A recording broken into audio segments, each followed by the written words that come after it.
Hey, here we are with the Lone Star Sports Show right here on the Lone Star Sports Network. We'd like to welcome ourselves back after a hot weekend of basketball this past weekend. We had 30 junior college and prep/high school teams out at Drive Nation facility located right there in Irving, Texas. Some people say it's in Dallas, Texas. Maybe it's half and half. I'm not sure. Jury's still out on that. All things sports, all things Texas. Main man is back. He's been out hanging out in gyms, bumping around. Probably, I would accuse him of playing golf, but it's been raining, so he didn't sneak any of that in on me. I'd tell you the truth. I wouldn't lie. No. Got us there at the Lone Star Sports Show on the Lone Star Sports Network. Today's show is brought to you by FastModelSports.com, located right there in Chicago, Illinois, right there on the main drag of everything going on where the wind blows hard. Getting ready to get rough in Chicago here in a few more days. Glad I live in Texas. We're going to be dropping down into the 40s and 50s right here in Dallas, Texas here within the next 3 or 4 days. So we are definitely full blown in the football season. You know when the fair is here and it starts raining, and we got the Texas State Fair going on. So it's it's a great time of the year. Enjoy it. Got a lot going on. Preseason basketball kicking in. I think tomorrow night we got the Lakers and Golden State. That'll be a good clean look at it. Got a chance to go out on the podcast last night and talk a lot of Maverick basketball and analytics and some of the things with a couple of guys there. I think it's a guy Edward Irogas with Fox Sports. Send a shout out to him, and we'll do some things on social media. And we'll actually be bringing him on this show too. He's the weekend sports anchor for Fox Sports Channel 4 right here in Dallas, Texas. So just more all sports, all things Texas, getting it in like it's supposed to be. You got plenty of sports to talk. We can just sit here and just sit right in on top of it. You can close your eyes and point at the run sheet tonight and pick a hot one. But I want to start out on first things first. Shout out to Eric Reed. Eric Reed right there, a free safety for the Carolina Panthers. Roll back into the process. I want to really reach out to the owner for supporting the process the way he has supported it. And, I guess I have to kind of reach out to Lady Life. And so, again, I've asked her this before. When is a protest successful? When things start to change, I would think would be someone, or when you get people's attention. Have we brought enough attention to the racial inequalities and the police brutality that has a racial slant on it sometimes, and sometimes it's just police brutality? But inequitable things that go on in the United States a lot of times through the vehicle of law enforcement is what the biggest majority of this protest toward the anthem is about, not a disrespect. And for our owner to come out, fill us in and give us a little feedback on what you thought on that. I just feel like there's two different things happening at the same time. I think one of them is they've politicized this so much that I almost think it's like crying wolf. I think it's kind of run its course. It really has. Like, Trump's tried so hard to make this a litmus test on patriotism when it's not. Mm-hmm. And I was telling you that I love David Tepper stepping up and just saying, look, let's get back and refocus on what the issue. The issue is police violence. David Tepper's being the owner of the Carolina Panthers, right? Mm-hmm. And last week we talked about that, and I said I'm really curious to see what Eric Reed did, and I suspected he would kneel. And then my other thing I said in the second part of my two-team parlay is I think they're going to sign Kaepernick. But what I really liked what Tepper did was he refocused the thing back. This is about police brutality against black folks. This is not about patriotism. And so what I really, really like was when you've got a guy this is the first vocal voice as an owner, right? The first voice who's really stood up. At the same time that Trump's overplayed his hand, I think it's almost a little passé right now. I don't think it's that big a deal. Maybe I'm underwriting it or understating it, perhaps. Well, yeah, it is kind of tricky. I really I'm not sure how much Lady Life is up on it. She always has an interesting take because she's not tainted with the sports angle on things that we're full of. All the basketball and football testosterone that runs through Major League Baseball. So sometimes we can see things a little different. Sometimes I think Lady, who's our producer here at the show, brings a different perspective on things. But I have mixed emotions about it. When I say, is it successful? Is it not successful? Is it over with? Has it run its course? There's a lot of different angles on all of that. I don't think it's run its course. I think it is symbolic of the fact that continuously reminds us. Well, maybe run its course is a little too final, but what I'm saying is I think it's becoming a little passé. I don't think it's that big of a deal. I was really disappointed the other day. I'm going to tell you why it's not a big deal. I'm going to cut you off right there. The reason it's not a big deal is when the owners and try to spin this thing like it was some type of financial suicide, and that everything was going to be done. That everything was just going to go to hell in a handbasket Right. for this going on, and people going to stop coming to the games. And NFL is doing fine, Right. which has a lot to do with what I'm talking about. Money makes most decisions, and now the reality has kicked in to the process of the fact that no, people are still watching football. They still respect the deal, and America's just being America is what it is. Well, we got to take a break here in a second, but when we come back, would like to say one thing that kind of caught my attention. I heard something that kind of I thought was right on one hand and really wrong on the other. Hey, Lone Star Sports Show right here on the Lone Star Sports Network. All things sports, all things Texas. Doing it like it is. My main man, Tom Emmons, glad to have him back in the studio. Lady Life, keeping us where we need to be. And Under the Prince, twisting on buttons and punching buttons and making it look like what it is, did a real fine job this weekend with his event, the Lone Star JUCO Prep Showcase this past weekend. And yours truly, Alan Branch. Today's show is brought to you by FastSmallSports.com. This particular segment is brought to you by Hardham Hotels. We're back in 180 seconds, and we're going to chime back in on more on Eric Reed and the protests.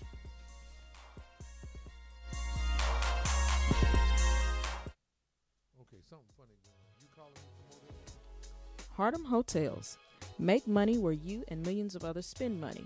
Hardham Hotels Investment and Development Group's primary disciplines include hotel acquisitions, hotel development, hotel project management, as well as asset and partnership management. At Hardham Hotels, we invest in upscale focused service and extended stay hotel properties, mainly in Texas and other major urban markets.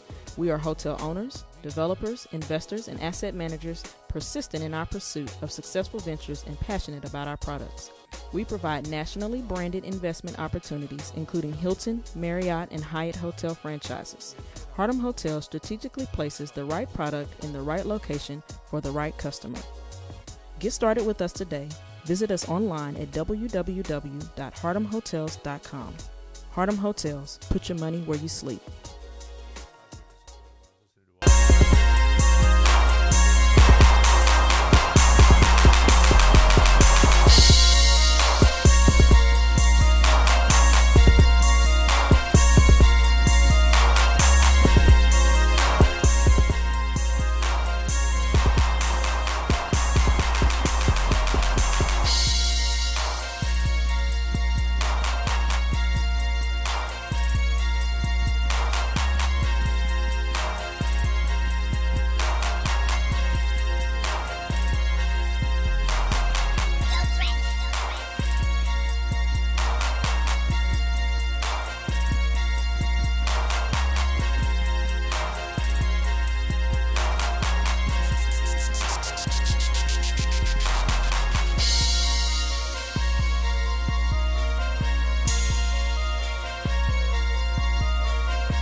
Hey, we're rolling back here for segment number 2 right here at the Lone Star Sports Show.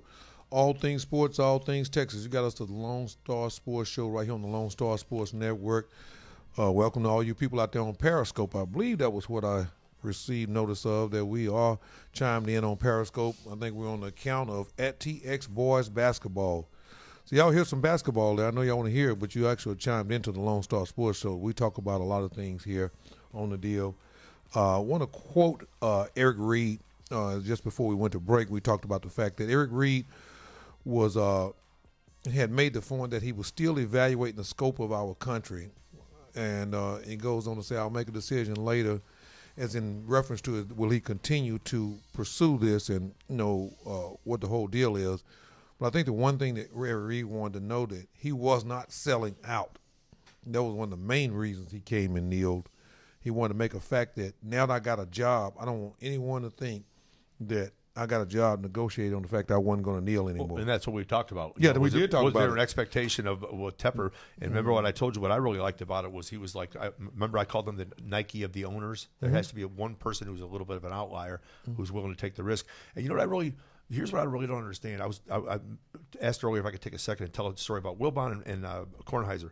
Did part of the interruption the other day, and they do this little thing where they call big deal, little deal, no deal. And they talked to Eric Reed, big deal, little deal, no deal. And Wilbon, who I love, really pissed me off when he said it's absolutely Wilbon's a Chicago no guy, isn't he? Oh, I love him. He's my age. He's from guy. Chicago. I love Wilbon. And I was so pissed off at him. I said, because it's not nothing. No, it doesn't solve the whole problem. And no, you're right, Kaepernick's not playing. But you can't tell me. Oh, yeah, you brought that up. That's two separate issues. Right. Kaepernick being blackballed and what Kaepernick was blackballed for and what he was protesting against are not the same thing. They're related, or they interacted together. Right, but when they tried to tie together the idea that if anybody protests, it'll piss off all of us patriotic fans and no one will go to the games anymore, then explain to me why anybody goes to San Francisco 49er games. They suck and they still sell tickets. No. It hasn't done anything, and it's not going to. And there's really an illusion or illusion what the owners tried to project in their conservative way of saying, no, you can't do that. And well, that's why I think they're cowards. I told you they're all a bunch of cowards. Yeah, they act like if you do anything marginally controversial, it will always cost you money. Yeah. Nike made money being controversial. Nike made money being, plenty of people being controversial. Actually, the more controversial we are on here, in period.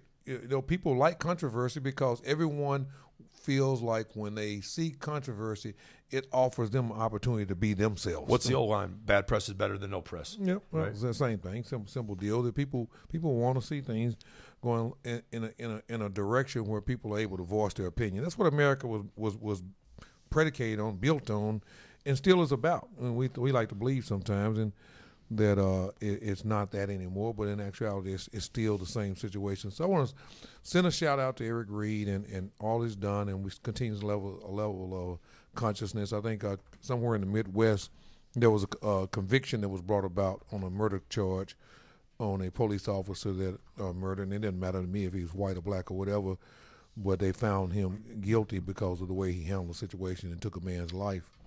So those are the things I think that express. But just a certain level of consciousness causes us to think before we act, including police officers. Before we get ready to do things. I was stopped over in Louisiana, maybe about a few weeks ago, or whatever. I can't remember exactly when it was. Actually, been over a month ago, and there was a white officer that stopped me. And, I was kind of, being cautious. It was right out in broad daylight on the freeway still, whatever. Because he said, hey, man, look, we good, and that made me realize that he realized. Right, he's self-aware. He's self-aware of where he is. Yeah, he's self-aware of where he is. He's self-aware of what I'm thinking or what I'm exactly. concerned about. But he had enough decency about him to say, hey, it's not like that. Well, that's a perfect example that not all cops are pricks. No. They're not. And we know they're not. And you know in a heartbeat if he was one of those redneck white guys that wanted to grill up a brother. Right? Yeah, And you can tell pretty much. And he tried to throw you an olive branch by saying, look, I'm not here to hurt you anymore. You're here to hurt me. Right. Let's just do what we got to do. Yeah. Let's go on down the road. I need to pay that ticket too. Warrants are a pain, buddy. They double the cost, baby. The warrant doubles it up. My wife put it on the nightstand. So I'm going to put it right here. Yeah, so you better put it in the mailbox, brother. Right. I think they can let you pay online. Then you swipe a little plastic and you'll be good. Everybody wants their money. But that's back to the reality of what we're talking about here. We're proud of the fact that through all of this, and it seemed like a rough time in roughly 20 months that we've been dealing with this situation, this is the first really fresh breath of fresh air I've seen where we've seen multiple parties actually start to publicly acknowledge what this was about, what it was about, and that these guys have the right to do that. Can I be, you accused me the other day of being a closet, was it a closet political junkie? Oh, you're right. not. You are. Give me just a I second. can recognize you guys. Okay, I'm going to love this. A mile away. When the Democrats win the midterms and they have the right to bring anyone in for any kind of meetings they want or any kind of bullshit they want, they should bring in Kaepernick because it'll force those redneck Republicans to have to sit and listen to them as they debate the pros and cons of what they're really debating. I would love to see them force those guys to have to sit there and listen to that crap that they've misrepresented for the last 2 years. Not quite sure how all that works, but it sounds good in Well, theory. the Republicans can control what meetings you have and what type of agenda you have because they are the controlling party. Right, and, okay. and if the Democrats take over the controlling party, I'm sure what they'd like to do is stick it up Trump's ass and make a fool of him. It'd be great to bring Colin Kaepernick himself into the House of Representatives or into the Senate himself. Let's debate. Let's discuss what this is really about, because now you can't block us. You just have to sit there and freaking listen to it. So that's my back door. There's my what do you call it, honey? My Tommy, terrible Tommy thing. Oh, ticking time. That was my ticking time. That your ticking time, Tom? No, that wasn't. I didn't go hard enough. That wasn't hard. Come on, man. That wasn't hard. That wasn't put the hard. hat down. That wasn't hard enough for ticking time, Tom. Tom come in here and put his sombrero up here on the front, and there's a prop on the stage now. I can't fit it over. I can't fit this over. No, that is too much going on. I got too much head going. Yeah, You got more to you, Tom. Come on. Boy, one size fits most. That's what this is right here. We got him, boy. Look at that boy, old Jimmy Cox. He can't wait. Boy, chomping at the bit. 5 minutes early, he's trying to call in. I'm gonna go ahead and let him dive right in and get started in on the early side of the process. Hey, you live and on the air, man. You called in early. I figured you were chomping at the bits and ready to go. You ready to go? I thought I missed your call. What's going on? Oh, not a whole lot, man. Glad to have. Oh, there we go. I got you all the way back in. Now you live and on the air. First you just live and in the studio. Now you live and on the air. I had to remind me to hit the button. On, man? Doing good, man. We got Jimmy Cox, insider, analyst, leader of the Cowboy chat line in Oak Cliff right here. We're gonna make him the commissioner, Oak Cliff commissioner. That's a good deal for it. There's been a lot of support. Did a good job last week coming in. Usually has a little inside information on what's going on with the Dallas Cowboys, but he's really bigger than the Dallas Cowboys. I can't just put you in that box, Cox. As a Dallas Cowboy guy. I'm good, man. It's been a good week We got a lot of Texas sports going on. Yeah, no, plenty of it going on. Tom, I don't think you know Cox, and I don't think Cox may know Tom. I don't believe we met. Retired head coach over at Grand Prairie High School. Plano for a long time before that. Plano before that, won state championship back in 6. You Great. might know him if you see him, but no big deal. Moving right along. Good to meet you, Jimmy. Yeah, but we were Pleasure's all mine, Coach. Now, you know what? This is a great topic right here. We got how many years in the military, Cox, for you? 28. 28 years in the military. At one time or any time in your military deal, I shouldn't say that, and any time doing what is going on with the anthem protest, did you, and just become clean, did you feel like that your service and to the United States of America through the vehicle or the military was being disrespected in any form or fashion? Absolutely not. Most servicemen and women serve for people to have the right to do what they feel. Yeah. So, we serve our country. This country is divided. This country was designed on indifference. Mm-hmm. So that's the makeup of what we are. So people have a right to do that. I mean, they have a right to protest. You and I wouldn't be on this talk show if someone hadn't protested. Okay. You and Coach wouldn't be sitting there today if there wasn't some people that protested and had an indifference. So indifference is fine. It doesn't. How could it possibly offend the men and women in this country? And that's what they stand for every day. Right. Hey, Jimmy, let me ask you a question. Do you find it kind of ironic, bordering on hypocritical, that some of the biggest people who are trying to twist and hijack the narrative are people who never even served in the military? I mean, Donald Trump took 5 deferments because he had bone spurs on his candy-ass feet, but he could play golf. Doesn't that bother you as a military guy that you're going to sit there and you're going to throw a lighted match onto a can of gas, step away, and then act like we give a shit what you got to say? It's tragic, but I mean, again, he has a right to be that hypocrite. He has a right to be that, but it is a lot of hypocrisy. But you don't have to serve to love the country, but don't question the integrity of others who are indifferent with you. Right. So everyone that haven't served the country doesn't mean that they're not patriotic. But this gentleman, 45, is a joke. It's amazing for him to question the integrity of these young athletes who one moment we say that they are the role models and they have a responsibility. But when that responsibility seems to be not popular, then him and Jerry Jones decides that, you know, hey, you need to toe this line. Yeah, right, Jerry Jones is the biggest hypocrite, bigger than, to be honest with you, 45 is just a special person. Jerry is probably the real the biggest. That's the super hypocrite. Yeah, the real hypocrite. To me, he's the super hypocrite. Jimmy, let me ask, go ahead. I didn't mean to interrupt you. I'm sorry. Let me ask you a question. I just asked Ani this during our last break. What do you think Jerry Jones would do if Zeke or Dak took a knee? He would besides do crap exactly on himself. Besides crap on himself.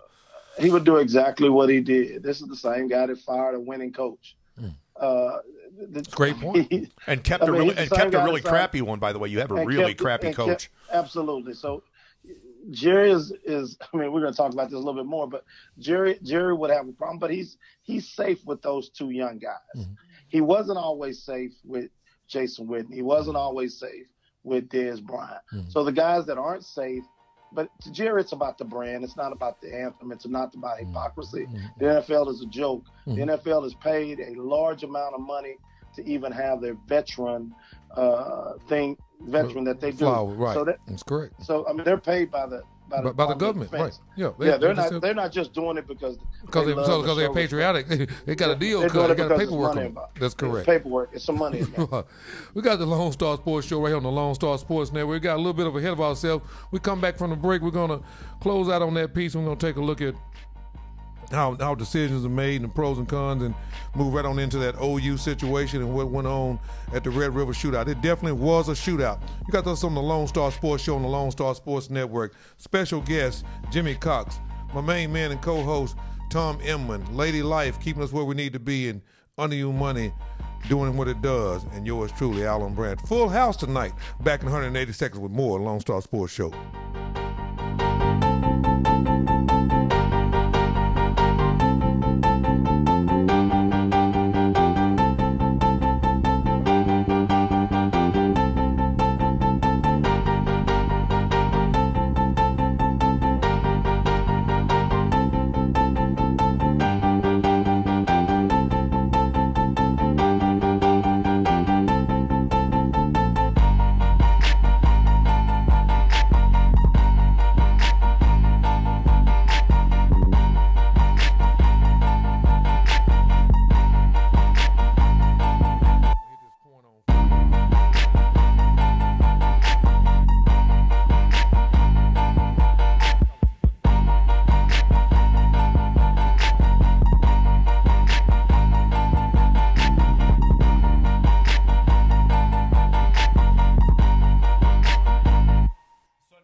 Hey, here we are back here at the Lone Star Sports Show on the Lone Star Sports Network. All things sports, all things Texas, right here in the fall of the year football season, making it do what it does.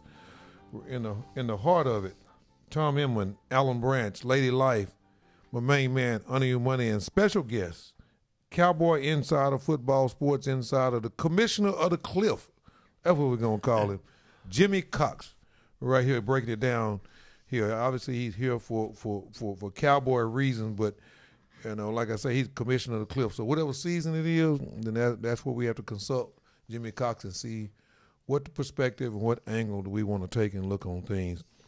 But the Red River Shootout, I think all you guys would agree, this Red River Shootout was a shootout. Anytime you go and score 93 points, and they gave the fans their money's worth. Texas, they definitely did that, Coach. I mean, it's a rivalry game, so all the rankings and all that stuff sort of goes out the window when those two teams play. Yeah, no, it definitely leaks all the way out, and you look at Texas, and I know Ani hadn't said anything to me, but I told him last week, I think you may have been away, no pros, no championships. Well, one of the things I can say about Texas is that they started using their pros.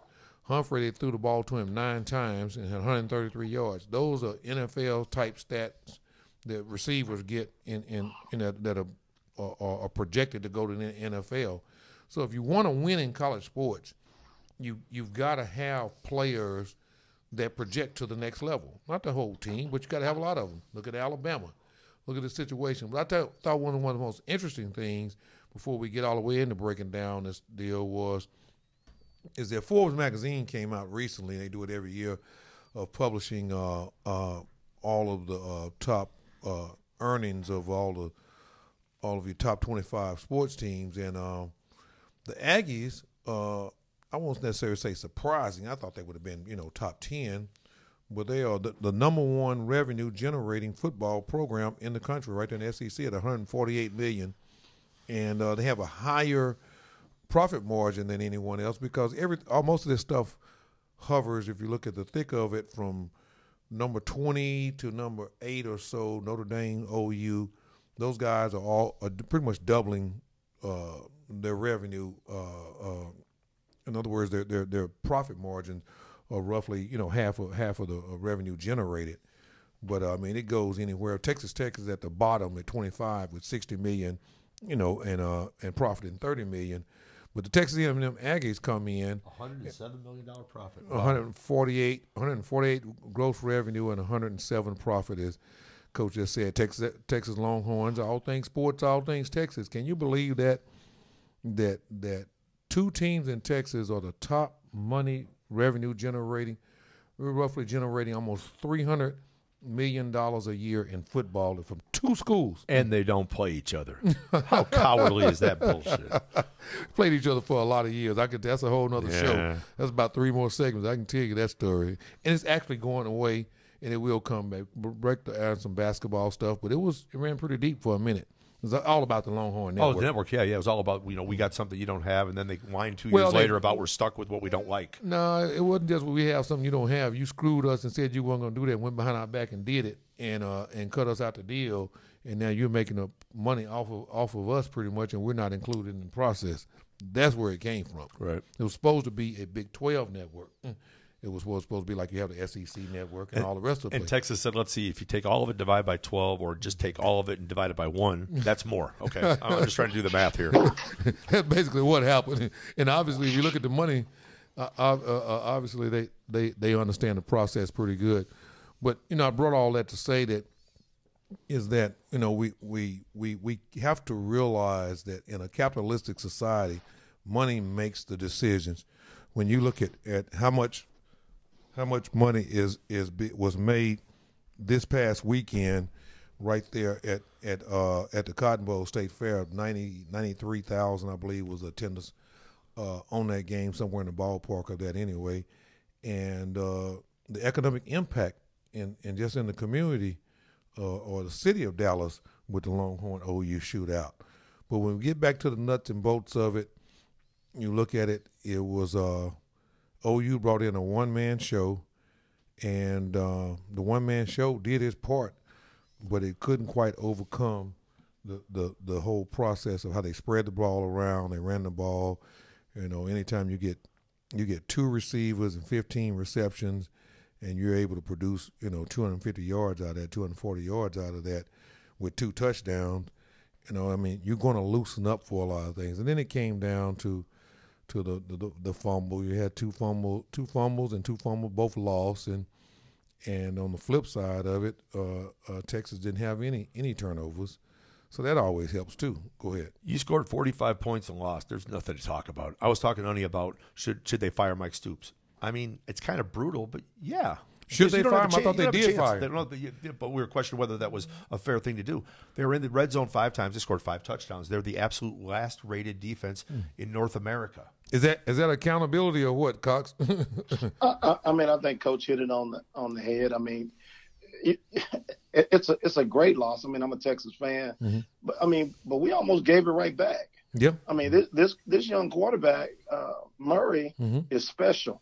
We'll probably never get to see him on Sunday because he's gonna make a lot of money playing baseball and make the right choice. But the University of Oklahoma. I wish someone at the Star would listen to that reasoning. When, I knew we were coming around to that. I was going to laugh about this. I think it was in the air. Someone at the Star was listening to this reasoning because Coach didn't get it done, and he's got one of the worst defenses. And again, Oklahoma is like Texas. You have all the resources in the world to get the best players that you need to do what you need to do. And he did not perform in the biggest game. If you're the head coach of Oklahoma, you have to beat Texas. You're the head coach of Texas, you have to beat Oklahoma. So that's going to buy the Texas coach another year or two. Hey, Jimmy, it's funny. I made a note to myself before we started the show. And I was saying, I made a note that I said, so basically Lincoln Riley has more balls than Jerry Jones because Lincoln Riley had to walk up to his boss and say, I want to fire your brother. And his brother is political enough to know if he doesn't fire Mike and we get bad enough, we'll lose money. So he's smart enough to balance those scales. But, Jerry doesn't need anyone's permission to go fire somebody. Is he that deluded that he doesn't see Jason Garrett blows? Yeah. Well, I mean, I just think at the end of the day, that decision in Oklahoma, I'm not really sure if he wanted him to be his defensive coordinator in the first place. Yeah, that's what we said also. So I think it's just sort of the situation that he inherited. This is my mentor's brother. I'm gonna try this, but it ain't really what I wanted to do anyway. But I'm gonna try it. But the moment it gets to that point, we're gonna cut. We're gonna cut it. Well, they gave it. Ruffin McNeil, I read, took over, and he's been a head coach before in DC and stuff. So maybe there'll be a little change and they'll get better. I mean, OU back to looking at the money again. OU is sitting right there at $118 million a year, number 6 program in the country, according to Forbes magazine, at the revenue generated at a higher than 50% margin. They actually profited $72 million. So they have, from a profit margin of how much they make and how much they keep, they're doing as well as anybody's doing. Restaurants and bars make millions of dollars a year on a 30% margin. Yeah. They're making 70%, and they wonder why we think they're having an agenda. Why the kids should be getting paid. Exactly. As a matter of fact, when you get to looking at this, Cox, what could we pay the kids if you make $107 million right here? We got 60 players. What could we come up with for the kids? I mean, you could take a couple million of that and do real well with the kids, couldn't you? You could do great for them. The problem with the players is that there's no real fair way to do it. Yeah, how do you pay them? Yeah, you got conferences that are bigger than other conferences that generate more revenue. I mean, it almost becomes business in college football. But these players should not be running around needing anything. Well, that's for sure, right? They shouldn't run around needing anything. And for the most part, if most of us, we've all visited those facilities. They really don't. Yeah. But none of them should be running around needing anything. Well, and the graduation rate should be where it needs to be as well. Well, I'll throw this out there to you.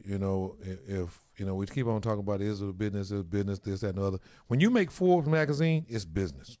Forbes magazine doesn't do anything but talk about business and the margins and who's making what and how much they're making and how long they've been making it and can they keep on making it. So I mean, Cox, when you look at it like that, you cannot get around it. But Cox, you had a long day over there today, huh? Life is good. I'm just waiting to talk about this mess. We get to the mess. Wait, we're gonna break away from there. The mess is finally rolling in. I can kind of smell it. So proud of the Longhorns with everything they did there. All things sports. We drove them back across the Red River for the first time, I think, in 4 years. And so shout out to Tom Herman and the way the situation looks there. Now they have to get ready to look at this situation right there. They got Baylor coming in. They have Baylor at home, and then they go up to Stillwater. And then the one that scares me is West Virginia coming in here. So, I mean, and all of it's really tricky right now. But got a couple trap games here and there. But the last thing I'll say before we go to break, and could they potentially be in the top 6, top 5, right there flirting with a chance to play for the championship? I don't see that at this point. I think, but I mean, you know, if they run the table, if you run the table, but that's a tough ticket. That's a tough ticket. I just don't know if we're ready to, if we're sold out that much. I mean, that's a rivalry game. That's right. a big game. I don't know if we can get our play. I don't know if we get our players that ready. Again, we're the same team that lost to a Maryland team that's nowhere as good as Oklahoma. And even if you run the table, one of the biggest problems is a one-loss SEC team is still going to get preferential treatment over you anyway. Yeah, well, that's true. And Notre Dame is obviously going to be in. That one independent plus the SEC one-loss teams make it pretty hard. Yeah. Hard to get in. Well, that's the whole deal. That's what challenges turns in when maybe we should be playing 8 teams in this deal. But we won't get around that. We come back. We're going to take a look, as my main man Cox says, the mess over in the Star. Right there in your hometown, Arlington, Texas. Tom Emwin, Alan Branch, Lady Life, Under Your Money, and special guest, Insider, the Commissioner of Oak Cliff, Texas. Hello, Jimmy Cox, right here live, doing what it does. Back at 186 with more Lone Star Sports Show.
Hey, here we are back here at the Lone Star Sports Show on the Lone Star Sports Network.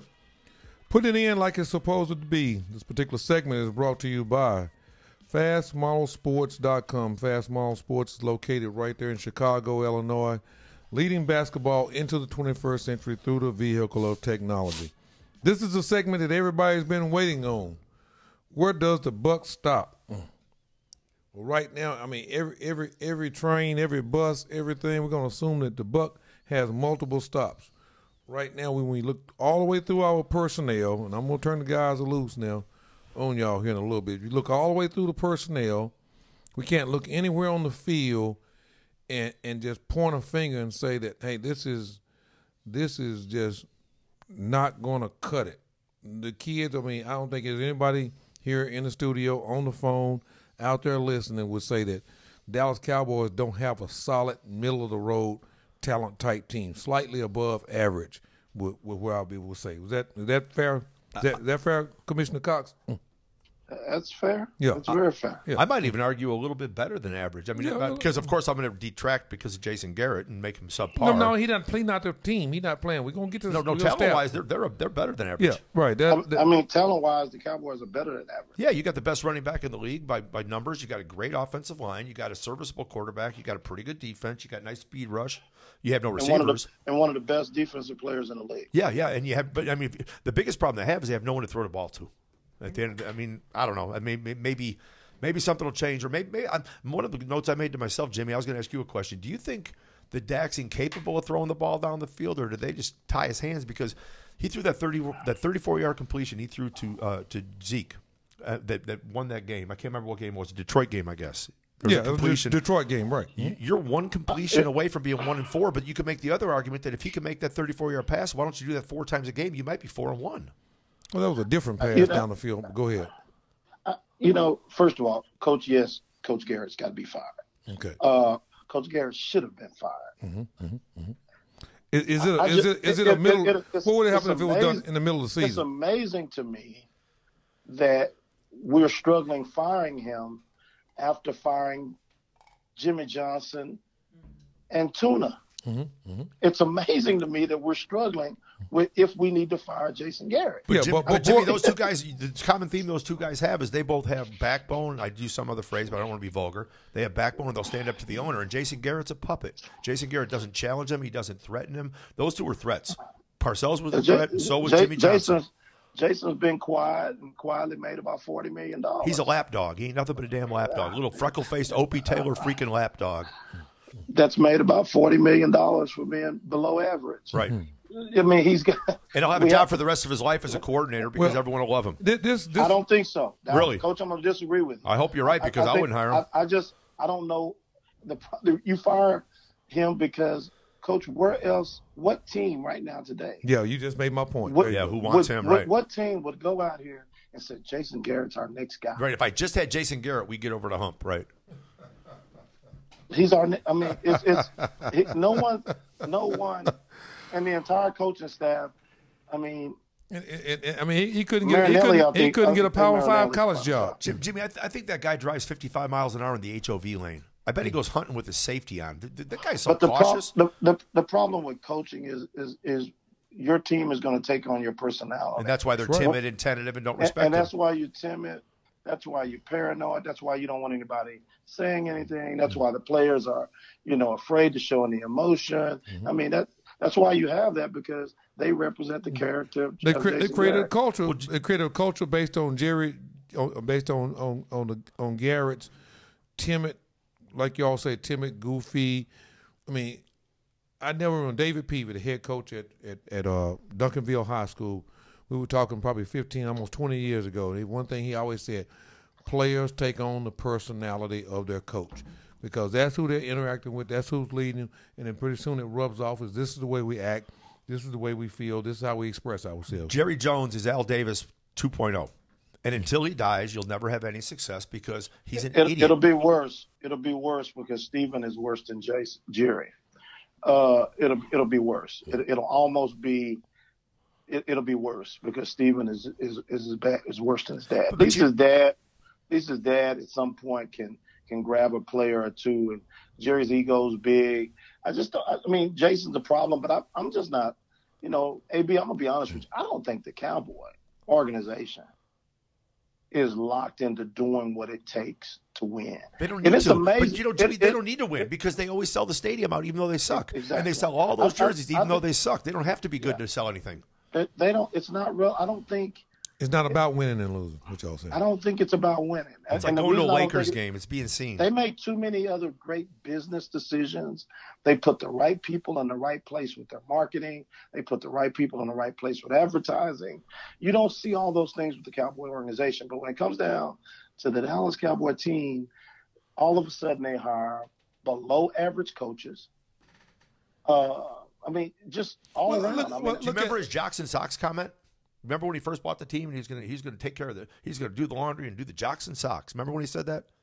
I don't recall that. That was Jerry's comment about because he was a football player and I'm a football guy and I know things. And he was a very good football player. Okay, great. He was so he was an All-American. That 50 cents will get you a newspaper. Who cares? That was 50 years ago. But the deal comes down to what I definitely understand that it's twofold with the Cowboys. Okay, let's lay it out here on the table. This is America's team. Problem, I don't mean to cut you off, but AB, but the problem is that's not a job that everybody wants. Well, the reason that they don't want it, they it has been a coveted job before, but obviously it's created an environment that's not exciting to want to put your career in danger. That job's like taking a shower with your clothes on. Yeah, it just comes down to the fact that if you look at going in, and this is what's rumored. I'm sure Cox has heard it before because he talks to a lot of people. But what I'm hearing is guys are really, really nervous about coming to the Dallas Cowboys under the pretense or the guidelines or way that's being operated and managed right now because you could mess around and mess up your career here. It's like a black hole. You could come in here. Who's the last major free agent that we've got come to Dallas? This is not on anybody's radar. No, it's not this a destination. It's not a destination location anymore. I mean, no, it's a place where careers die. It's a place where careers die. It's a place where careers die because it's not about winning. There's not one winner on the sideline. But Jimmy, you know, I grew up in. I'm sorry. Now, let's go back again here. Is that 100% ownership and management, or how much of that can we shift over? Is Jason Garrett just a product of what leadership wants, and he fits that mold? Or we can't give Jason a pass because Jason is the guy that got the coach before him fired. He's the guy that sabotaged Wade. Mm-hmm. So Jason doesn't get a pass. Mm-hmm. Jason doesn't get a pass. How did he sabotage him? I didn't know the story. I'm not familiar. I'm a Bears fan, but what happened? He was the guy that was the coordinator that just sabotaged, created a division amongst the players to get to where he ultimately wanted to be, and that was head coach of the Dallas Cowboys. The bottom line is that Dak is better than serviceable. Mm-hmm. The Cowboy defense is better than serviceable. I mean, Cowboy defense is actually. I need to run and check my numbers again, but they're way above the 16 mark at being at the halfway of 32 teams. Hey, let me ask you guys a question. If you brought Sean McVay and coached the Dallas Cowboys tomorrow without handcuffs, what would change? A lot. Yeah, I know. But would he ever be able to do it without handcuffs? That's the question. Because he'll never be able to do it without handcuffs. The problem is that owners who are winning Super Bowls today are okay with being the owner and out of the way. They're okay with just owning the team and making money. Bob Kraft. They're just okay with that. They're okay with Bill Belichick being out front. They're okay with Pete Carroll being out front. They're okay with Peterson being out front. They're okay with not being household names. Owners who are winning, I'm just amazed at Jerry to be so smart in all the business decisions that he makes, and he constantly makes billions of dollars. But yet in this particular job, he dummies down the road. He dummied down. I don't think anyone stands up and tells him the truth, though. I think he's got a bunch of flunkies who just tell him everything he does is great. I don't think anyone ever tells him the hard truth. I think it's ego. I think it's just an egotistical nature that he wants to be it. He wants to vicariously. You got to realize Jerry is an Arkansas guy that found his way through business. He was a good player at the University of Arkansas there in Fayetteville. Jerry would be fine winning if it was about him doing it his way. Yeah, right. It's not. Jerry could go fix this tomorrow. Mm-hmm. Jerry's like, it's like talking about the University of Texas having resources to get good players. The Cowboys have all the resources they need to get great coaches, put a staff together, do what they need to do in reference to salary cap to win. But it's got to be done their way because they have to prove that we can do it our way. Right. And he hasn't. This is a man that's been okay for 23 years, losing after he fired one of the greatest coaches. Yeah, borderline Hall of Fame guy. Right. They won Super Bowl. Absolutely. Because he wouldn't share the stage. Because he wouldn't share it. And we're still sitting here not going to share the stage again. So what happens is fans, we blame the players, we blame the coaches, we blame all of these different elements when the reality of it is that, you know, we have an owner that's really not sold out to winning. Someone mentioned today about Dez. There's no benefit for Dez Bryant to come back. Other than money. I mean, I think the kid's made enough money, but he can always go somewhere and make some money, but it doesn't help his career. It doesn't help the Cowboys. Nothing. All it does is become being on the roster. You don't even have a copy of the run sheet, and that's actually the question right there on it. Does Dez change the look, and is there any benefit for Dez to do this? Doesn't benefit the Cowboys or Dez Bryant for Dez Bryant to go back to the Cowboys right now. Jason, Jerry threw a little shade today. He did. Talking about I've never haven't had a number one receiver in years, and that was just letting you know Jerry's. That's Jerry. That's Jerry basically saying, I'm tired of you saying I got rid of this player. And I don't have these players, and we're bad. So that's basically, he felt like the media's taking a shot at him. So he turned back and said, now one of these guys were number one receiver. So, but this is is really Jerry? Yeah, that's the whole deal. Really Jerry? Yeah. Really Jerry, all of a sudden. You just heard it. Really, right there from Jimmy Cox. Really, Jerry, is that what you got to give us? Is that the best you can come with? We haven't had one in years. Yeah. We haven't had one in years. So why haven't you had one, Jerry? Yeah, that's the whole deal. Right here on the Lone Star Sports Show, we come back. We're going to take a little bit harder look and see which way does this thing go so we can look into the crystal ball as we're moving through this mess at the Star. The Lone Star Sports Show right here on the Lone Star Sports Network. We got the commissioner, Jimmy Cox, the Oak Cliff commissioner. No matter what season it is, you can't miss him. My main man, Tom Emman, sitting right here doing what it does. Lady Life, Under Your Money, and yours truly, Alan Branch. Back in 180 seconds with more Lone Star Sports Show. The particular segment was brought to you by Harlem Hotels. Take a look and listen and see how you can put your money where you sleep. Right back.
Hey, here we are back here at the Lone Star Sports Show on the Lone Star Sports Network. breaking it down. We right here in the mess in the star. We're getting it sorted out, and we got it all lined out and looked at, and then we just had some more mess to raise this ugly, messy head right here on the Lone Star Sports Show, the Lone Star Sports Network. Lady Life, Under Your Money, my main man, Tom Emmon, and special guest, the Commissioner of the Cliff, Jimmy Cox, breaking it down. We left out, and sometimes, like many shows, the break can be as good as the show. And one of the things that we came back to is that we all know that accountability dictates behavior. And what if we haven't come out of anything else here is that in the grand scheme of the Star, the Cowboy organization, there is no accountability. They make money if they lose. They make money if they win. Nobody complains. You had and I thought Tom brought out a very good point that we followed in on, is the fact that when the anthem thing went down, he's put his foot down and said this is where it's going to be, and nobody said anything about it, and everybody kept on rolling along. You know, this thing might be getting ready to catch up with Jared. You know, when you really stop and look at it, and then you look at the fact we broke it down, there's no value in Dez coming back. I thought I'd heard some inside information that they were actually thinking about bringing Dez back, but that's not going to happen. So I mean, we're not bringing Dez back, Coach, when we don't bring back Jimmy Johnson. Right. So if you don't bring back Jimmy Johnson, you're not bringing back Dez Bryant. It's not something that Jerry Jones does.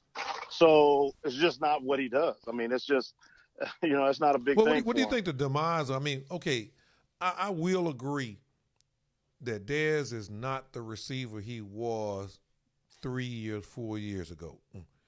But he's not a number one receiver anymore.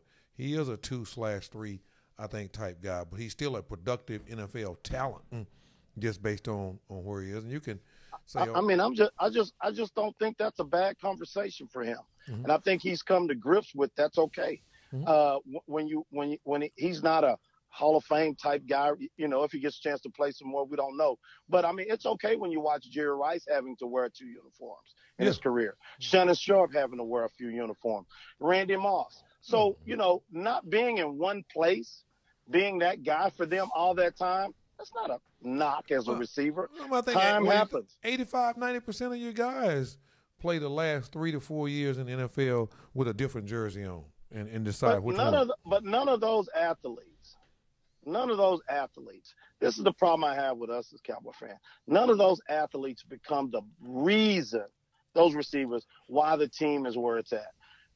I mean, it's just amazing that he became that. But I think it's good for him not to come back to the Cowboys.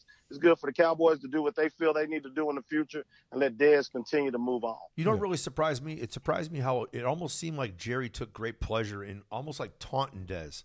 You're gone, and we don't want you back. Well, that was the shade that he threw right there on the ticket today on the radio show this morning when he threw the piece out about trying to throw it out like almost in some kind of a peculiar kind of a way, making it seem like that Dez had never been a number one receiver before. You told us he was the greatest receiver in the history of the NFL 5 years ago when you wanted to sell all those damn jerseys. Yeah. Right? And you signed him for $70 million. Right. And, of course, whose fault is that? Whose fault is that he's who's the worst GM in the league?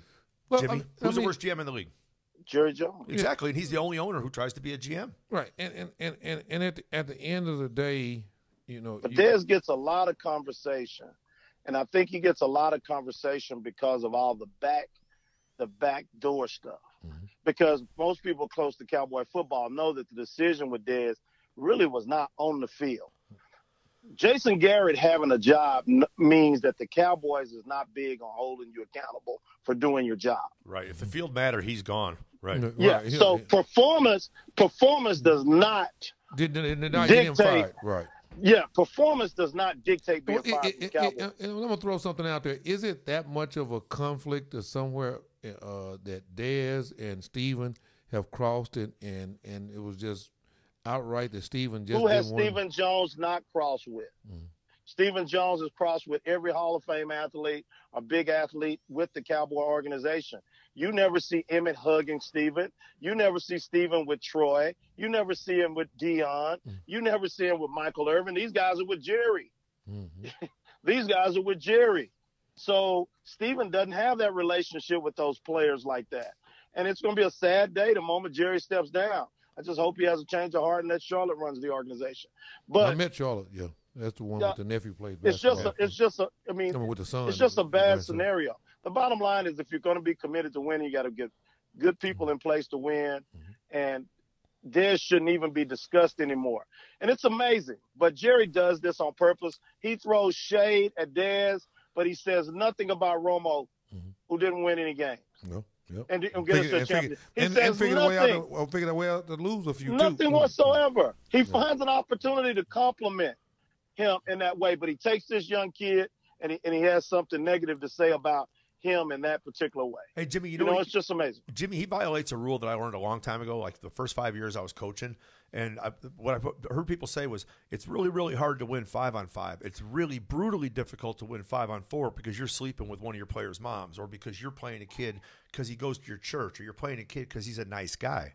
And there's a lot of that goes on. Tony Romo's a nice guy. At the end of the day, if Tony Romo played for Tampa Bay, the average Dallas fan would barely remember him, much less try to tell you he's going to the Hall of Fame. But he's a nice guy. And then look at Opie Taylor, that freckle-faced doofus you got as your head coach over there. Are you kidding me? All he's done is learn how not to piss anybody off, and that just keeps the checks rolling. It just amazes me that he's constantly being talked about. And Jerry's irritated with the conversation because Dak included felt like they didn't need it. Dez represents everything that Jason Garrett, Dak Prescott, Sean Lee, and Stephen Jones doesn't want. That's somebody highlighting what's not going on within the organization. Period. So it's a get along process is kind of where go you're along coming from. to get along, right? Yeah. I mean, think about it. Look at what we have right now. Well, I mean, look at what we have. Yeah, I will say one thing. His agent didn't do him any favors, though, letting him get that deep into free agency without forcing Jerry and Steven on the carpet. Because if you got to day 2 of free agency and you didn't have a meeting scheduled, it should have been red alert time. And they didn't. I think she blew him off. I think his agent really screwed him. At the end of the day, I don't know if he necessarily got screwed. I think at the end of the day, you have to sit back and say, there was some trust there. There was some money he still was owed there. But Jerry did to Dez what he's done to a lot of other athletes. You mean talk behind their back and badmouth them? Absolutely. Yep, he's consistently done that. This is the same gentleman that wouldn't sign Emmett to get the last piece. This is the same guy that went 0-2 before he had to go get Emmett. So it's what Jerry Jones and the Dallas Cowboys do. And the Cowboy fans, as much as I am one, there's no way. But you got to realize, it's tolerated. You got to realize, when we say we're Cowboy fans, and I'm one too, it has nothing, absolutely very little, less than 10% to do with Jerry Jones and how that fanship and fanhood was built. That fanhood goes back to when you look up in that Ring of Honor. That's where it's a Tom Landry. He benefits from that. He benefits from that every single week. Well, what a lot of people any owner that can accept not being to a conference championship game in 23 years is okay. Yeah. He's good. Yeah. He's okay. He accepts it. He's not irritated about it. Even his firing of Jason Garrett that he's going to do is going to be more of a transaction than a statement about winning. Right. You know why? Because he'll wait until the 15th game of the season until the end because he wants to, quote unquote, get his money's worth. Right. Absolutely. He won't fire him now. And they purposely ensure that both of these other coordinators were in place because neither one of them are going to be somebody that even the fans think could take this team the rest of the year. All right, now as a reflection on the Cowboys, make a list of 3 to 5 coaches who want to be the next head coach of the Dallas Cowboys, and I bet you won't have one big name. The bigger question is who would take our head coach and who would pay him $6 million a year. Well, I want to know how much we talked about that last week, Coach. I don't think he could get a solid Power 5 job. How much would you pay Jason Garrett if he didn't suck? I mean, you're paying him $6 million to suck. I guess you'd pay him 12 if he didn't. Well, I mean, the fact is that he's not that kind of he's not a head coach. He doesn't have the personality. He doesn't have a relationship with his players. He doesn't have the leadership optics about himself, relationship wise. I mean, you go and just like what you did, if you want to know where leadership is, 4th and 1, and you don't go for it in that situation on their 42-yard line, I believe it was, in that situation, those are situations where you got the defense you got playing the way it's playing. Those are situations where you go and earn the respect and the commitment from your group. Did y'all watch the Los Angeles Rams Seattle game by chance, Jimmy? Not all of it, a little bit here and there. I watched a little bit here and there. I mean, I try to tune myself just Cowboy football. The bottom line to it is teams that are winning have head coaches that are totally involved on one side of the ball. If you're in Detroit, he's involved 100% because he's a defensive guy. Right. Mm-hmm. Who's winning? Mm-hmm. Championships, and the head coach is not tuned in like that. Hey, Belichick has something in his hand every game. Mm-hmm. Andy Reid. I mean, it's a very great point right there. He's one of the only guys walking around with no play card in his hand. Coaches who are winning are actively. You see, Jerry hired someone to manage the group of men that are out there, not to lead. Mm-hmm. Yeah. Leaders are winning championships. No, there's no leadership. There's no leadership there. You don't see the camaraderie. I mean, and it shows up on that 4th and 1 call because when you reach out like that, as we get ready to go to break here, when you reach out like that, that's how you build relationships with guys. That's where it all comes down to. Be back in 180 seconds with more Lone Star Sports Show as we close this thing down. The mess. I think we pretty much identified everything, where it is and what it is and why it is. Now we're going to try to project where can it all end up and where can it go and how long is it going to take for it to get there. Lone Star Sports Show right here on the Lone Star Sports Network. Got Tom Inman, the commish, Jimmy Cox right here in Oak Cliff, Texas. Lady Life, Uneven Money, and yours truly, Alan Branch. Lone Star Sports Show is brought to you by FastSmallSports.com. This particular segment was brought to you by Fast Recruit. Go look at Fast Recruit and all the things at FastSmallSports.com and see how they're leading basketball into the 21st century through the vehicle of technology. Back in 180 seconds with more of the Lone Star Sports Show.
Hey, here we are back here at the Lonestar Sports Show. We can break down scenario after scenario, no matter how you want to look at it. Today's show is brought to you by FastMallSports.com. Got myself, Alan Branch, Tom Emma, my co-host here. Thank you, baby. See you. We got the commissioner on the phone right here, the What's Oak Cliff up? Commissioner, Jimmy Cox, breaking it down. No matter how you want to look at it, at the end of the day, you have to stop and say, okay, this thing will come to a head. Will a replacement for Jason Garrett change the direction or the atmosphere that's in Arlington right now, or are we actually stuck in a situation that this thing may not ever turn around for the next decade? The thing about Jerry is that his ego is what we have to feed into. Mm-hmm. The thing about Sunday's game is that he hates losing to the Texans. Mm-hmm. Mm-hmm. That's a personal game Mm-hmm. because. But it it's only the Texans. happens every 4 years in regular season. But the bad part about our urgency for him is that the rest of our conference, our division sucks right now. It's a great time to be a Cowboy. It should be, right? Yeah. So I mean, I don't know. I think Jason Garrett is on the hot seat. I think Jerry just doesn't know what to do. I think he wants to fire him. I think that locker room has been divided for the last 3 years. Mm-hmm. Well, it's definitely had two different. You had your get-alongs and you had your guys that's sitting there mumbling and grumbling. Well, everybody's a get-along right now, Coach. Okay. Everybody's a get-along. Hey. All the voices are gone. Hey, Jim, the last two voices left this year. Hey, I got a two-part question for you, Jimmy. What individual loss could be enough of an embarrassment for Jerry to fire him on the spot? And then the other part of the question is, what overall record is it going to take for Jerry to fire him? Is 8-8 going to save him? Because 8-8's always kept his job, and I don't think they can get 8-8. I think they're 6-10 the way they're playing. Coach, I think he's going to finish the season unless he loses. There's some games I think Jerry's prepared to lose. Right. Mm-hmm. But not an embarrassing home loss. Embarrassing home loss might get him fired. The Titans come in here. You got the Titans coming in. Well, first of all, the Titans is not going to be an upset. Right. Yeah. No. The Titans isn't an upset. No, Jaguars coming here this Sunday afternoon, and I'm probably going to handle you the way you are. Then you go to the Redskins. I mean, you could sit here. I basically think Jerry allows Jason to finish out this year, even if it's 4-12. He doesn't. I don't think there's a plan B to even get us through the rest of the year. Well, now I totally agree with that. I mean, there's nowhere that you can look around and see. I'm not sure he's got a plan A. Yeah, all right. Well, we see what the plan A is. Shit. Yeah, he's got one. That's why we we're see here. What it is. We see what it is. I mean, it is conceivable for us to lose against the Jaguars, who have a great defense. Mm-hmm. The Redskin Cowboy rivalry situation. The Redskin rivalry, we don't know how that's going to go because the other problem is that the team is so new. Mm-hmm. The guys that really carried that rivalry, the last two of them was Dez and Witten. Yeah, they're gone. They're gone. Right. They're gone. So a lot of these young Cowboys haven't had any veterans there to even instill some of these games to be rivalries anymore. 11-22 Redskins and the Cowboys, and they roll up in there with roughly 3 to 4 more losses and lose right here on Thanksgiving Day. That might be it. That might be it. If you lost at home, if you got embarrassed at home by Washington on Thanksgiving with 10 days, that might be time to turn it over to the thing that you got to stop and realize is these guys running across here like that new linebacker they got who's a nice player making the plays that they're making. What happens when these guys start playing hard? And the guys on defense start playing hard. See, at some point, that's going to happen. I actually think this Jaguar game is a big game. No. I actually think this Jaguar game is a big game. I think it's a lot bigger game than. Well, I mean, why do you say that? I mean, I don't quite get that. It's because we're 2-3. Yeah. It's an opportunity to be 500 again, or an opportunity to be in trouble. Right. Yeah. Well, that's what I thought that's where the Texans were this past Sunday night. Cowboys win that game. Now you're in a situation where you go to 3-2.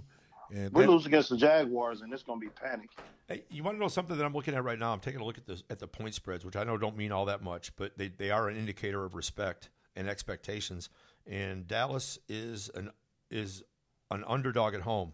And I'm embarrassed. If you dug deep enough, I bet you'd be embarrassed how often they're underdogs at home. And that's embarrassing because by default, every single game is home team -3 is your default line. Because they don't I mean, we don't win a lot in Texas. Oh, I know. Not Texas Stadium, that's a horrific statement right there for the fact that they consistently make you underdogs at home. And because of the stats say they consistently lose at home. Right, exactly. I mean, even when they're good, they lose at home. It's bad. It's really bad. Coach, this is a big game. Yeah.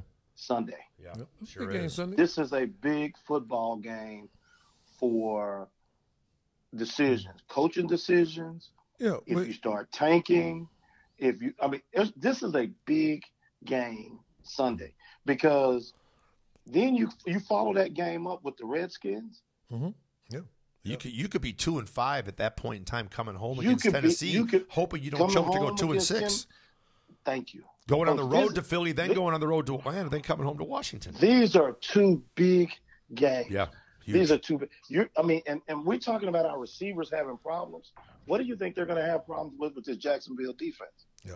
This is the Jacksonville defense who almost beat the Patriots. Play the under. Hey, Coach. Play the under. Yeah. Hey, Coach. YouTube chat's going crazy right now. Snoop and Big E. Oh, yeah, they can chime in and put their piece in the process. He told me to tell you to communicate on YouTube chat. Communicate on YouTube chat, huh? So Jimmy Cox is boosting the ratings. Boosting the ratings, because that's the Cowboy chat line over there. They trying to figure Commissioner. Got the commissioner on talking. They gonna support the commissioner. Tell him I said that. They listen. These are big games, and there are a lot of character games. I think Garrett has 2 games to figure it out. He's got 2 games to figure it out. Well, it comes down to this right here. You come back here 11-22 on Thanksgiving Day, and the game doesn't matter. That's always been an indicator. I've been around Cowboy football for a long time, and when you get to the point that you come to Thanksgiving Day against the Redskins, that Thanksgiving Day game doesn't matter, that's not a good sign. There's going to be some changes. Go back and check the history books. Coach, where do we play the Saints here, or do we go to New Orleans? At home. Yeah, we got them here. Mm-hmm. That's another game that Jerry can't stand to lose. It's a personal game. So you let the Redskins and the Saints come in here and beat him 2 weekends in a row at home at his place at the Star. I don't even think it can get to the Saints. Well, and then the next game after that is at home against your defending Super Bowl champs. And I know they're not playing very good right now, but they're still a hell of a lot better, probably long term. I wish they were playing better right now because by the time they get to us, they're going to be peaking again. That's what I'm saying, right? Exactly. Because right now, that doesn't. And if they look very pull good. off this trade for Lev Bell, that's going to be a very dangerous team. No. Well, I mean, yeah, they get right. Well, they right need back to start. They need to start running it because they haven't been doing nothing but throw it. So. Yeah. No, Coach, we got to come out here this week. We're playing against one of the best defenses in the league. If we do not find an opportunity to make Zeke our number one priority in getting going early, I don't understand. I just don't understand if we continue to say our receivers aren't that great. Why do we start our first series off trying to get the ball to them? Right. Why are we not working hard to get Zeke going early? Well, I think they did try. I think it goes back to the fact that you're not creative enough with your offense. It didn't even allow Zeke. I mean, I thought that the Texans pretty much said. I mean, matter of fact, I think it's demonstrated in the action. Said that we're going to stop Zeke. Now you beat us with something else. So when a defense says that, now you've got to have enough creativity in your play calling that you start to get the ball in space and get the ball in short possession type situations. Doesn't take a whole lot of time. Now, Coach, let me ask you this: Have we changed coaches since we lost Romo? No, we didn't change anything. Have we changed coordinators since we lost Romo? Nope. So Romo took these same lame duck plays, and excited us each and every week. As frustrated as we may feel about Tony, he found an opportunity to do what we needed to do. Coach, at the end of the day,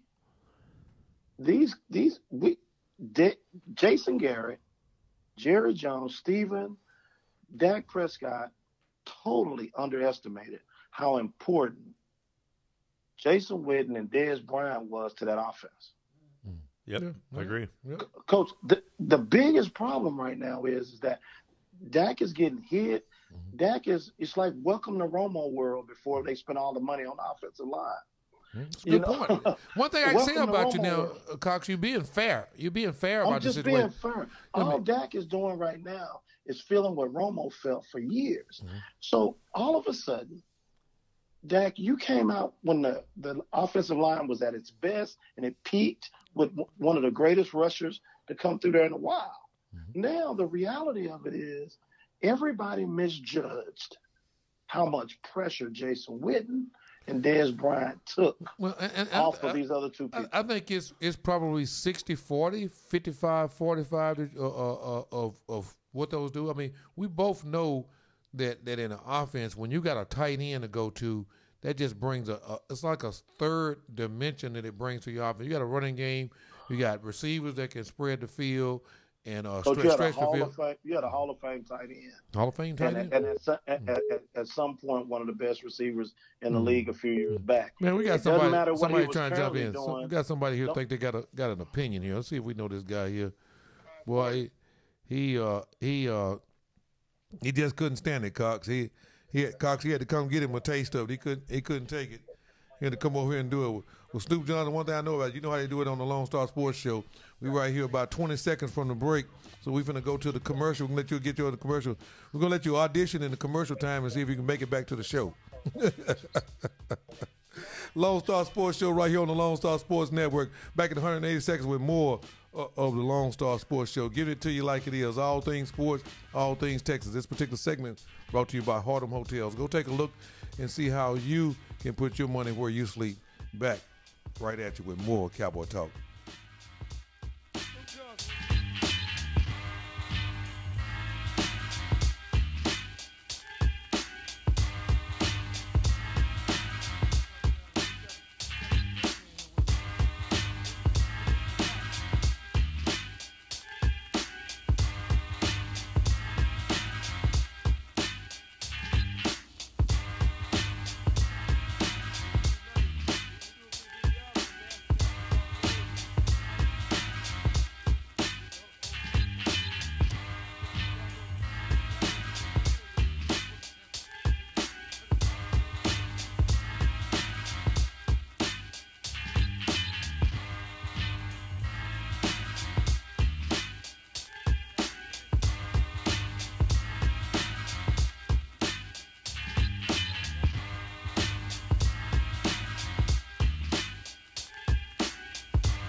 back here at the Lone Star Sports Show on the Lone Star Sports Network, giving it to you all things sports, all things Texas.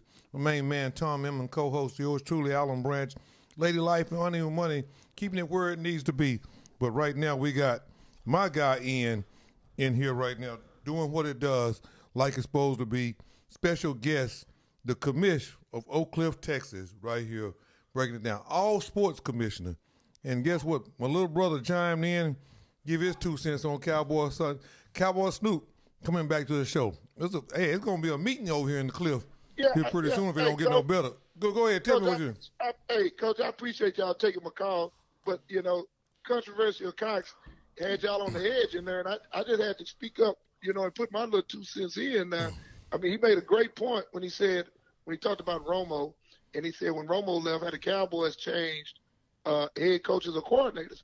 Okay, 2 years ago, Dak Prescott was the biggest steal and the hottest thing moving. Everybody was already ready to give him $100 million. Okay, but at that year, everything was working perfect for the Cowboys. You had a great offensive line. Mm-hmm. The running game was going good. Everything was clean. Okay, Jared Goff was the biggest bust, wasn't he? Am I correct? Jared Goff? Yep. Yeah, he sure was. Los Angeles Rams, right. Mm-hmm. He was the biggest bust. Carson Wentz, they was kind of back and forth. They didn't know. He started off decent and fell off the cliff. Okay. The thing that happened is that a lot has changed since then, where LA has went out and they went and got a head coach that could come in and run a system that was similar fit Jared Goff, right. And then what the Philadelphia Eagles did as a head coach, he came in and changed his system to a college-style system that fit Carson Wentz. And then you remember they traded. They went and got offensive linemen. They traded in the middle of the season last year. A lot of people don't remember this. Remember they traded Miami for the running back who just got hurt, Jay Ajayi. Mm-hmm. Right. Coach, that sounds good. It's easy to bring those coaches in with guys who were the top players already. Right. They were top quarterbacks already. That just when you added some great coaches with them, our quarterback Dak is nowhere close to being where Goff is or Wentz is. He doesn't have to own those guys for sure. Hold on, Coach. Let me respond to that. Mm-hmm. And neither one of those guys, neither one of those guys had the luxury initially of a Zeke Elliott. Now it's time. Okay, Zeke ran the ball. Okay, he ran the ball. But this is what I'm saying, Coach. 2 years ago, Dak Prescott had the Cowboys 13-2. Well, I got a question. I got one question. They could have went 14-2. They gave the last game. What's the difference? They were resting their players that year. The first difference is that was a cake schedule. Right. That's the first difference. That was a cake schedule. Well, back up. How much better? We know it was better, but how much better was that offensive line versus the offensive line that we have now? That's what I think. I think the key to the everything was way better. on the money. That offensive line was solid. I mean, we know that was a hell of an offensive line. I'm trying to figure out how far did it fall down. That's where I'm not really all the way in tune with. What I think offensive line didn't fall down that much. I didn't think it fell down. There you go. Because I thought we just. What fell down was the fact that we were committed at that particular time to running the ball. We were committed to scheming and running the ball no matter what. Now we've gotten to this point to where we're not as committed to running the ball as we were. So this offensive line, when they go downhill with Zeke, we see the result. 8-yard pops, 9-yard pops. Zeke's still getting it done when we get him the ball. We've just decided all of a sudden that we wanted to show the world that we don't need Jason Witten and Dez Bryant. But Jimmy, I'm gonna tell you, Coach. I'm gonna tell you now. I think I agree with the Cowboys that it was time to move on right there. As long as those guys were there, they were going to be those guys. Okay. Now we used to sit there and watch games last year. We used to be like, Cowboys need to do more. They need to do this and do that. But let's go back to that offensive line. Okay. The Cowboys started the season off good last year with the offensive line intact. We had the suspension thing last year too. When Zeke went down, we talked about Zeke, but nobody talked about Tyron Smith. When Zeke went out last year, when Tyron Smith got hurt, The Cowboys have never played with that core 3 first-round picks since. Tyron Smith was out. Now you're dealing with Travis Frederick out. They've never dealt with that core. Last year, the Cowboys are still trying to run them long passing routes with different guys. It goes back to what I'm talking about. You got to shorten that stuff up. Now, I know this for a fact. You got to shorten that stuff up. Man, DeMarco Murray didn't have those 3 guys. He did. DeMarco Murray didn't have all that. And DeMarco Murray went out here. DeMarco Murray did it. Coach, this line has nothing to do. This line may not be as healthy, but this line is better than what the Texans. The line is better than what the Texans are doing, and they don't even have a running game, and we just lost to them. Oh, no, I agree. With okay, Dak Prescott is just play calling and coaching got you lost to the Texan game. When we have a marginal coach, we have a marginal quarterback. But offensive line that's banged up, we're 2-3. Good way of putting it. We lose, Coach. We lose them 3 facets of the game and coaching every single week. Yeah. But what you do best is run the ball. I just think you're dealing with, you got a quarterback that's not in the top. He's not in the top half of the quarterback, but you got a quarterback that's in the middle. He's in the middle. You right there. You're not in the top of the top half. 18. If it's 32 starting quarterbacks, he's got to be somewhere between 15 and 17. I don't think the Cowboys offensive scheme. I don't think the Cowboys offensive schemes help anybody. I don't think it helps the offensive lineman. I don't think it helps the quarterback. I don't think it helps the running back or the receivers. If y'all go back and look at the Cowboys, they run some long routes. And the reason them long routes used to work is because Dak could drop back. Dak could drop back and say 1,001, 1,000, 2,000, 3,000, 4,000, 5. Now, the one thing those same routes are the reason we paid Dez $70 million.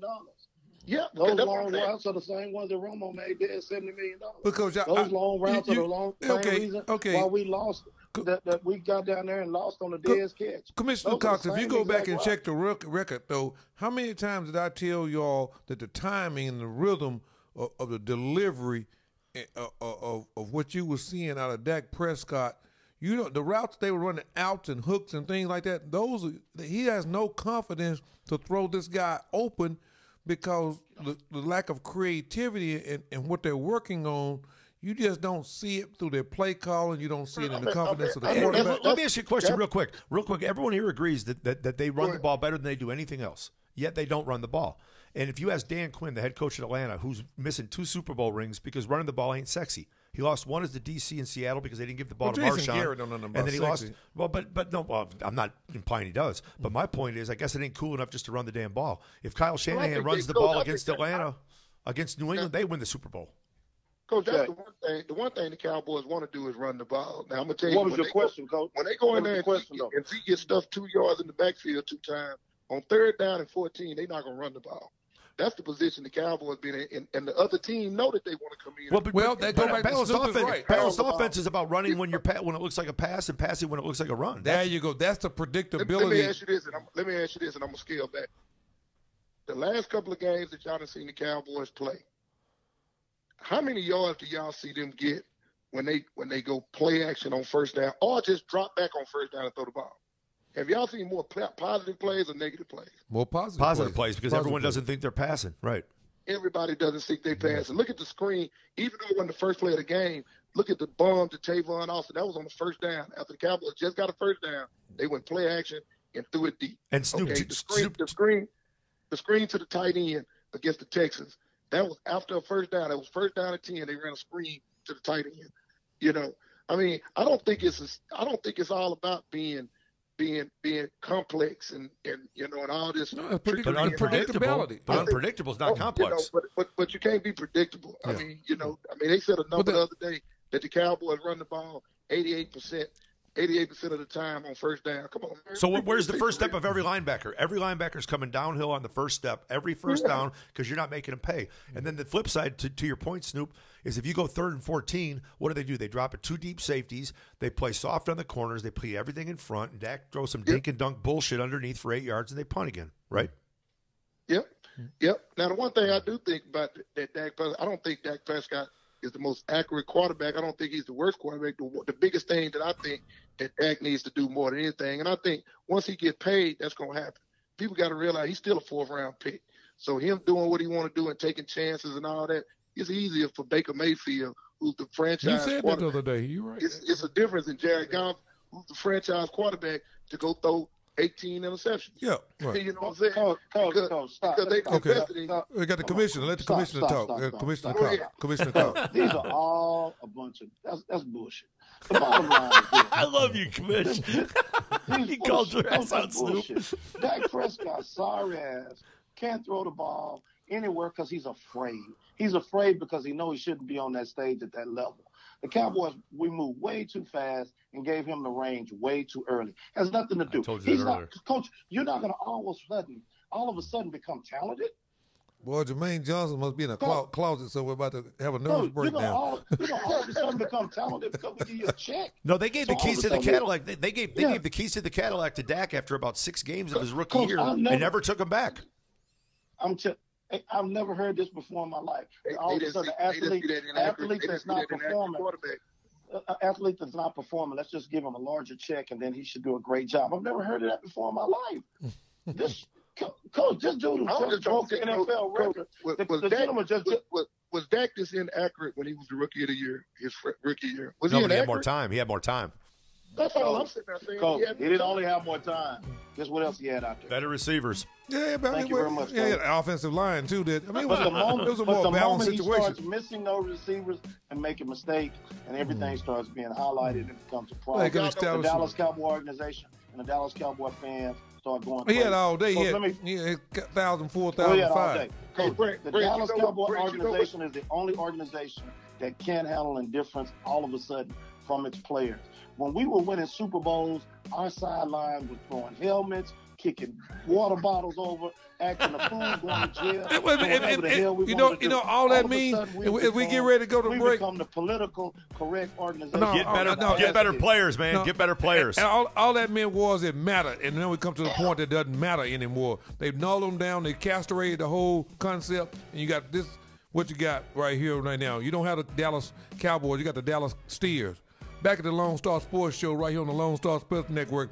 And we come in and wrap it back up right here on Cowboy Tuesday, taking a good look at it. All things sports, all things Texas. Today's show is brought to you by FastSmallSports.com.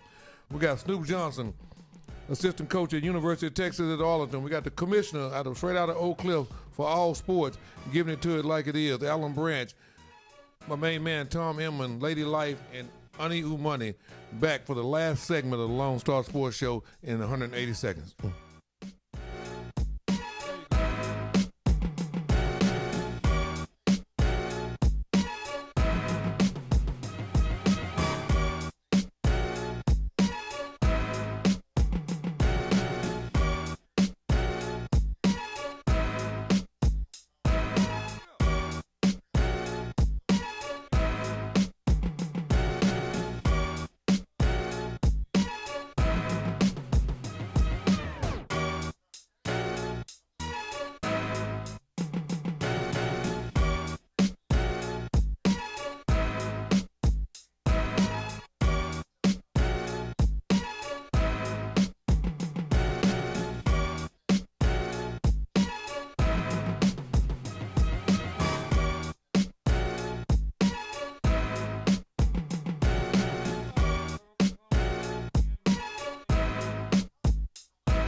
Exactly what it does. Tony Romo was winning. All things sports, all things Texas. I'll get it. It's the whole piece and the whole line on the whole situation. We just had a very interesting topic come up. Tom Emmons said, when is the last time we had a competitive environment in training camp where the Dallas Cowboys actually had a job, somebody had to compete for the quarterback position, and we got it all the way back to maybe 11, 12 years ago with Romo, when Romo won it, I guess. Well, and Bledsoe didn't have to earn it. Mm-hmm. Romo didn't earn it. He just got it when Bledsoe got hurt. Coach, what NFL team has been to training camp with a quarterback competition? Well, I know for the most part they tend to just assign the job, but Yeah, The Browns. last time somebody went in there and took a spot was Russell Wilson. You know, when he went to Seattle as a third or fourth round pick, and he went in and took the spot. yeah, but Snoop, you know better than anybody. Steel sharpens steel, and so one man sharpens another. Oh, I mean, no. Competition. You can't just give those guys that job at a big fat contract. Because hey, let me ask you guys a question. What's the lottery effect? If any of us won the lottery here, I don't give a shit what any of you say.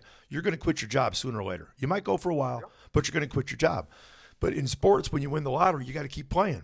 But maybe you don't have quite as much heart. Maybe you don't have quite as much balls as you used to because you're not playing as hard as you had to play to get that contract. Let me say something, Charlie. And you know this as well as I do. Your point guard and your quarterback is a reflection of your culture. Oh, critical. And head coach. Yeah. And head coach. Now, the one thing, if you want to criticize Dak for anything, I think that Dak don't have no outlaw in him. I think Dak is doing just what the coaching staff. He's a company man for sure. There's no doubt. I don't think he has enough confidence in himself to. Coach, he's a fourth round pick. That's right. It's easy if he go in and throw a bunch of interceptions and say we finna move on. But it ain't easy if he's doing what the coaches are asking him to do. He feel like they're gonna protect him at the end. They're gonna protect him. But you know, one of the problems about being a Cowboy is you're always overrated by definition. I can't wait for Dak to have his moment, for him to have his Emmitt Smith moment, his Dez Bryant moment. Oh, he gonna have his cap. I can't wait. Y'all excuse the language. I am. Hey, Commissioner Cox, is that when he figures out that Jerry and them full of shit? That's when he realizes that at the end of the day, it doesn't matter what you do. This thing is a business, and they don't care nothing about you. They want to cheat. The Dallas Cowboys are losing games because we are $30 million under the salary cap. Yep. And we haven't went out and spent that money to put quality players out there on the field to win. Because people keep buying tickets no matter what. People just keep buying tickets regardless. The Cowboys are not committed to winning. They're committed to entertaining. Teams who are committed to winning are teams like look at teams who are committed to winning are teams like the Eagles right now. You look at what this gentleman just did in Kansas City. How about even my Bears? Andy Reid was an absolute idiot by letting Alex Smith go. Mm-hmm. And all of a sudden, he's seeing something in this young. Now, watch Andy Reid, who is older than Jason Garrett, and look how innovative he is as a head coach, and him and his offensive coordinator. But nobody has the handcuffs called Jerry Jones. Like y'all talked about Sean McVay, except Stan Greinke doesn't hold him back. Jeffrey Lurie doesn't hold. Jeffrey Lurie doesn't hold back. Wait. What did you say? What did you say, Snoop? No, I'm saying we all know the Cowboys' biggest issue, Coach. I mean, Jerry Jones is the biggest issue. I mean, when he Jerry Jones wouldn't win in 3 Super Bowls. Okay, he got him 3 Super Bowls, whether it was Jimmy Johnson's team or whatever. It was his team. He the owner. Now he got him 3 Super Bowls. Jerry Jones won one thing. He didn't told you. He won one thing in life. He won one more Super Bowl, and he want to do it his way. Yeah, but Snoop, it'll never happen his way, right? I mean, that's just the bottom line. But Snoop, when I was young, there's nothing in the world I wanted more than to marry Halle Berry. Well, guess what? That and 50 cents will get me a cup of coffee. Who cares? You want to win? Big deal. But he's stating the reality of what the deal is. Right, that's the reality of it. But who made the bed he's sleeping in? He made his own damn bed. Yeah, but we know all of that. But it's still our team, though. I mean, it's still our team from a city. Right. Okay. He's okay with he hears everybody's. He is everybody's right. Mm-hmm. Okay? So Jerry's going to come back and say what's right or what you think you want to hear and all of that, but it ain't going to change. He's going to say what he's going to say. True. What changes when Stevens owns it? Is when people start to really acknowledge what's really happening. Mm-hmm. See, what's happening is no one is exposing. Well, they're gonna stop doing it. It's already happening, and that's why the Cowboys aren't getting better. Mm. So that's why they're gonna stop going to the game. Well, it'll be bigger than that. The biggest problem is nobody's exposing what's really happening and why they're not losing. We're not getting top free agents anymore. Mm-hmm. We're not a destination. We're not a destination for free agency. Because there's a reason. There's a culture of losing. It's not a job that if you lose it tomorrow, you're gonna have 50,000 people that want to apply be for the Dallas Cowboys. So Jerry's gonna constantly make money, but eventually it will end up being just it's probably going to fall into Stevens' lap as whose lap it's going to fall into. Let me say one thing, Coach. This is why Jerry continues to do what he thinks. We're saying a whole lot, but I'm gonna tell you, Jerry don't think that he's that far off. See, as long as the Cowboys are 8-8, 9-7, and you got to realize 2 years ago the Cowboys was the number 1 seed in the NFC. Jerry feel like he's a player away. Mm-hmm. He don't what happens with we looked at this schedule and I feel like I look like George Clooney. So what? The only reason that he feels that way is because no one is acknowledging it in the media. That's why he doesn't like Dale Hansen, because they all talk about the real reason why. You're more than a player away. Yeah, he don't care. So the problem, you say that he is far from that. He don't want to hear that. We're not a destination location. He hurt himself major with this protest scenario. He made it very difficult. Because he was a locker room divided over that scenario. Mm-hmm. You got a lot of athletes that play for the Cowboys every single day that feel like they play for a racist organization. Let me ask a lot of those young men. I want to ask Cowboy Snoop a question. Cowboy Snoop, we roll up in here on this Redskin game on 11/22 on Thanksgiving Day, and the Cowboys haven't won any more than 3 or 4 games and have lost at that point roughly 6 or 7 games. Does the reality set in? The only time a reality is set in with Jerry. See, I thought it was going to hit last year when Zeke was out. I thought the Cowboys was going to finish lower than they did. They ended up still being 9-7. See, that's too close. That's too close. That's you need to be 6-10. Jerry feel like he's close. See, if Jerry had one of those 5, what did they play, 16 games? If he had a 5-11 or 6-10, then that's a panic to Jerry. Right. That's a blow the spot up with Jerry. Then he's got to go fire sale and get rid of people, right? Yeah, he got to go get Jason. He's gonna get him then. But as long as Jerry Jones, these 8-8 and 9-7, so you got to realize all those years with Romo, to where as bad as the season seemed, the Cowboys were still in it to the last game. That's why everybody got so pissed with Romo, is that you wasn't out of it. You had this win to get in game. Mm-hmm. You never could get over the hump. Never get over the hump. Hey, B, when we go out here Sunday with the same stuff and get embarrassed by the Jaguars. It can very easily happen, Coach. When we go out here Sunday and get embarrassed by the Jaguars. Yeah, it can very easily happen. And then have to come back in here. See, the problem is this is the first week that anybody went to Jerry and Jerry finally bit back. The comment with Dez means that it's hitting him now. See, it was okay the first week or so. I don't know about this or that. All of a sudden, people are hitting him with some direct questions on his decision making.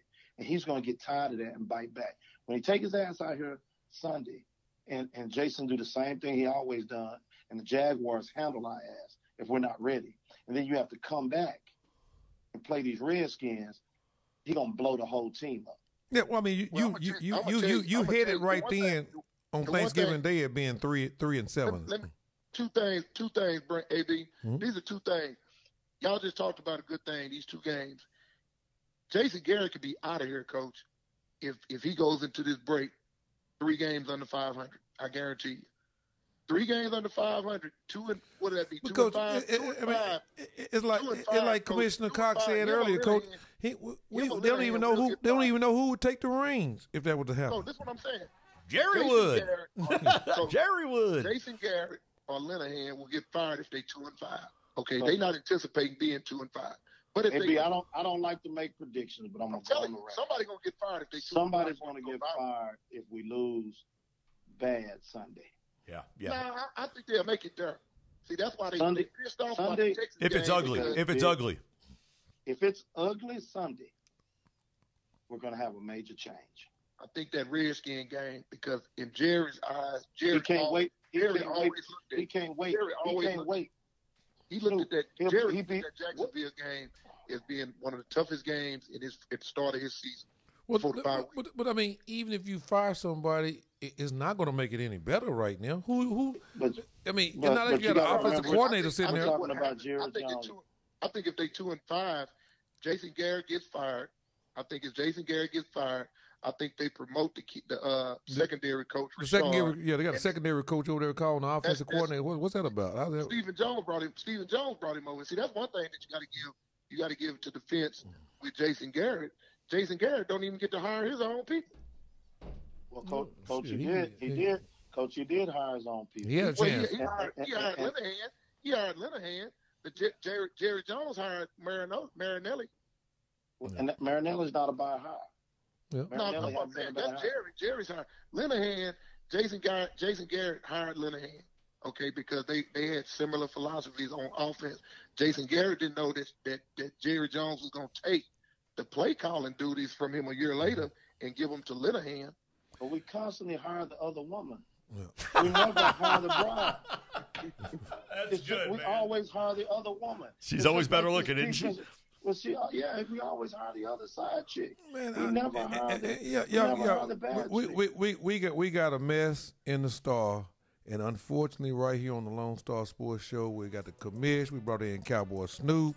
We got Tom Emmett over here. Jerry like a man. We didn't even come close to getting fixed. We just ran out of time, man. Man, we just run out of time. And Jerry gonna run out of time. This thing gonna land in Steven's lap.